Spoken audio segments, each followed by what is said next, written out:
তুই এখনও কাজ শুরু করিসনি? তুই কি ভাবছিস? তুই কি বসে বসে দিন কাটিয়ে দিবি? তাহলে তোর এটা ভুল ধারণা। তুই কখনোই বসে বসে দিন কাটাতে পারবি না। আরে বস, আজ তুই যার রোজগার করা টাকায় ফুর্তি করছিস, ও কিন্তু সারা জীবন তোর পাশে থাকবে না। সেটা তোর বাবা হোক বা তোর দাদা হোক, কেউ সারা জীবন তোর পাশে থাকবে না। তাই আর সময় নষ্ট করিস না। এখন থেকে শুরু করে ফেল যেটা তুই করতে চাস, যেটা তোর ভালো লাগে। তুই চেষ্টা করলে সব কিছুই পারবি। তাই আর দেরি করিস না। আর তুই যার কথা শুনে আজ কাজ শুরুই করছিস না, ওরাই একদিন বলবে ও একটা বেকার ছেলে, ও একটা লুজার ছেলে, ওকে কিছুই দিতে হবে না। আর ও কী করে, ও কত টাকা ইনকাম করে, তখন কি তুই শুনতে পারবি এই সব কথা?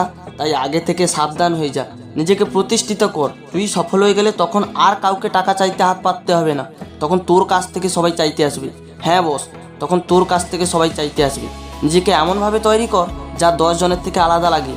আর তুই যদি নিজেকে প্রতিষ্ঠিত করতে না চাস, তাহলে তোর লাইফ শেষ। তোকে নিয়ে সবাই হাসি ঠাট্টা করবে, মজা করবি, তোকে নিয়ে লোকের কাছে নিন্দা কথা বলবি। তখন কি তুই পারবি ওই সব লোকেদের মুখ বন্ধ করতে? পারবি না। তাই এখনও সময় আছে বস, নিজেকে তৈরি করার। শুধু একটু মেহনত করে যাও। তুমি আজ মেহনত করলে তার ফল তুমি সারা জীবন পাবি। আর তুমি যদি আজকে মেহনত না করো, তাহলে তোমাকে সারা জীবন লুজার হয়ে বাঁচতে হবে।